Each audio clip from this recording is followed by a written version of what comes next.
Now, the United Nations panel of experts has concluded that most of Saudi airstrikes on Yemen over the past 2 years have actually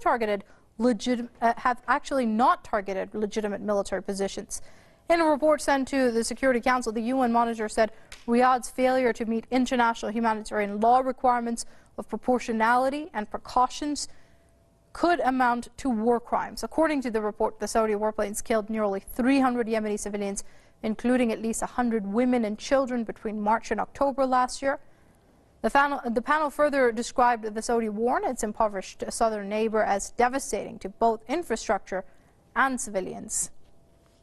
Joining us now to discuss this further is Anthony Hall. He's the editor-in-chief of the American Herald Tribune, and he joins us via Skype from Alberta. Many thanks for joining us here on Press TV, Mr. Hall. Now, what the UN panel of experts is saying is something that has been argued by different NGOs and even Yemeni representatives for well over 2 years now. What do you make of this revelation, so to speak? Well, this assault on Yemen and the Houthi people particularly doesn't get a lot of coverage in the West, but it is a very telling episode of our times. Saudi Arabia, kind of proxy army of the West in a way, is heavily armed. Western companies love selling them weapons, and this is a place to deploy these weapons en masse. This UN panel, which was created in 2014, they've been doing important work exposing in a detailed way that this assault, it's not targeting military populations, it's to pulverize infrastructure, to punish the Houthi people collectively, including the civilian populations and the general population of Yemen. And so that 8 of these 10 strikes that were looked at were not targeting military installations. They were targeting infrastructure. The Yemen situation, the Yemen people there, it's a very poor country. It's a very fragile situation there. There is a need for imported food.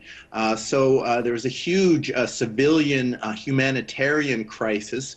And this report with Jamie McGoldrick at the head of this panel of experts is very important in providing in a detailed way the evidence that shows that there are crimes against humanity, war crimes possibly involved in these assaults. And right, Mr. Hall, let me just jump in there. As you've just mentioned that figure over there, 8 out of 10 strikes on Yemen have been on non-military targets, according to these reports. Now, that is a staggering number. You can't even imagine what kind of destruction that will be spreading across the civilian infrastructure as well as civilian lives. However, this war is now going to go into its 3rd year this March.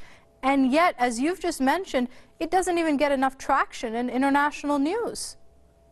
Yes, and of course, Saudi Arabia is at the point, the wedge of this assault, but many countries, including the United States, Britain, France, Malaysia, Egypt, Jordan, Morocco, Sudan, Bahrain, Kuwait, Qatar, United Arab Emirates, are part of this coalition that obviously need to see the Saudi Peninsula, the Arabian Peninsula, with a government in Yemen that is in favor of their position.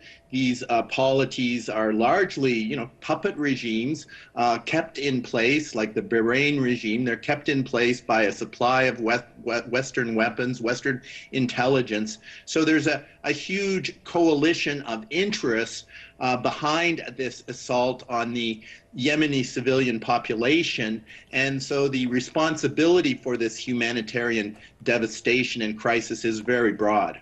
All right, let's leave it there for now. That's Anthony Hall, editor-in-chief of the American Herald Tribune, joining us via Skype from Alberta. Mr. Hall, as always, thanks very much indeed.